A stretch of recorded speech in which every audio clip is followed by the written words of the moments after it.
Now we move to 1971 while he was serving on the Bengal Bangladesh border with the Muktivenis, and here I was born into this world. And for 3 long months, we were out of communication with him. We could not tell him that he was a father. So, being in Punjab, everybody thought, oh, this girl is unlucky and cursed. She has come and her father is lost in action. But after 3 months, he got leave. And when he came home at night and he saw me there sleeping with my mom, that is the time he discovered the fact that now he's a father. He has a child of his own, he has a family of his own. So when I recall that story, I am getting goosebumps again because my mother has and my grandmother told me this so many times. All night he just kept holding me and did not That sleep. the 71 operation were coming on, we were moved to Bengal, or you can call it North Bengal. There's a place called Murti Tea Estate. It was a temporary location. We were located there, and the Mukti Bahanis, Bangladeshi people who had fled Bangladesh, they were located there. I was detailed as instructor since I had done my commando and weapons course. I was detailed there as instructor with them, and one of the student was Sheikh Kamaluddin, who was Sheikh Mujibur Rahman's son. Wow. One of the thing I want to quote here, that one day I was making them crawl through a nala. All other people crossed. He was not crossing.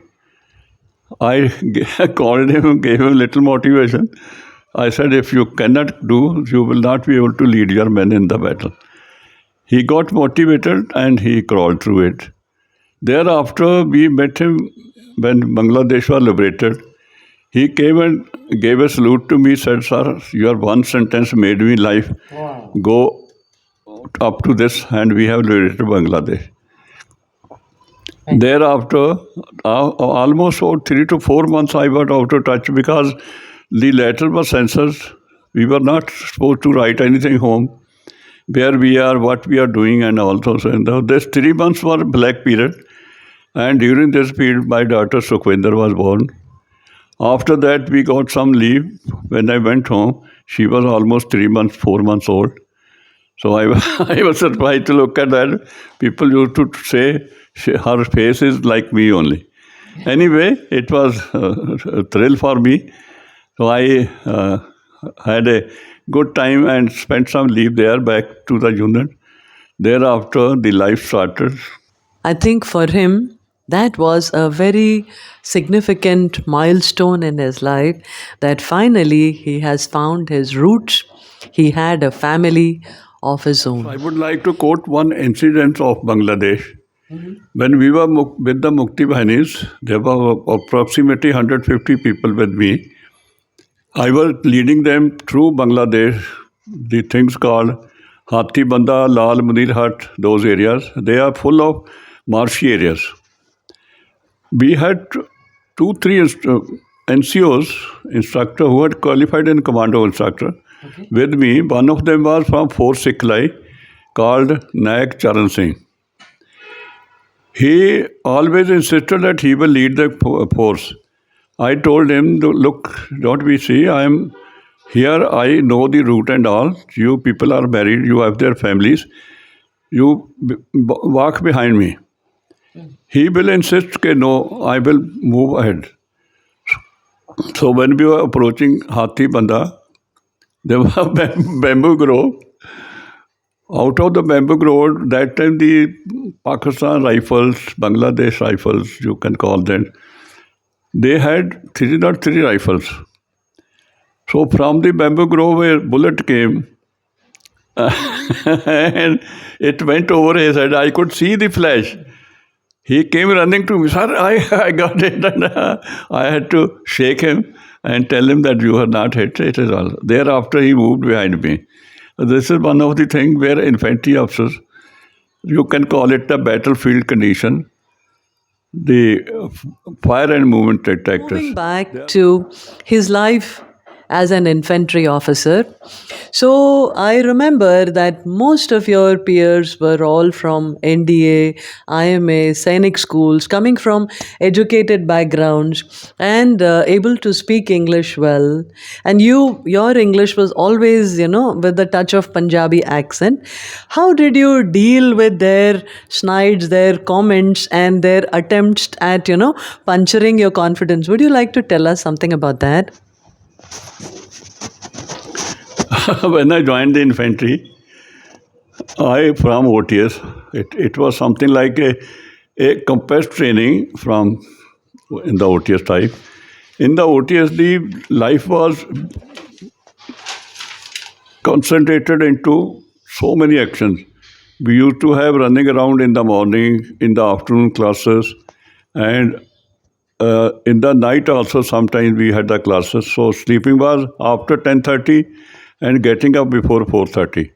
So like that, I when came to the unit, it was infantry unit. There were people who were senior to me or equal to me or junior to me. Some of them were very well educated from the convent schools.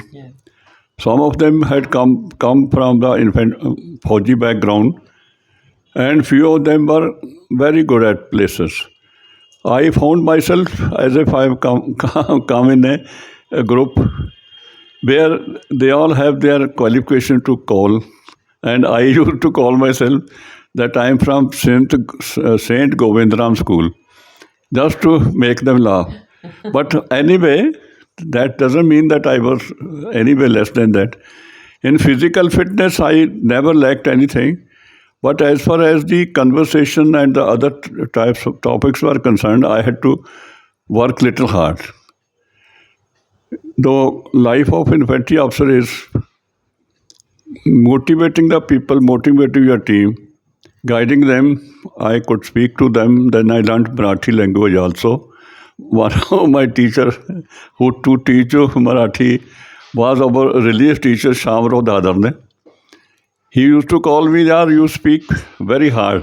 I said, "I can't avoid it because I am brought up from Punjab, eating goda and shakkar, so my tongue is little hard." But anyway, slowly, I molded myself and got into the rut of those things. In the end, it's the leader in you who connects with the people, because as an officer, you are leading men. It doesn't matter whether your language is English or Hindi or Marathi, it's about making the people connection. If you are able to connect with them, if you are able to win their respect, and if you are able to give them the direction, you will succeed. So, irrespective of the jibes of the peers and people making fun of his Punjabi accent, he chose instead to focus on doing hard work, excelling at everything that he did. So, whether it was physical fitness, whether it was running the BPT, whether it was playing hockey with the troops, or it was leading his company into various operations, or it was handling administrative duties and being the HR manager, so to say, he was always focusing on giving his best.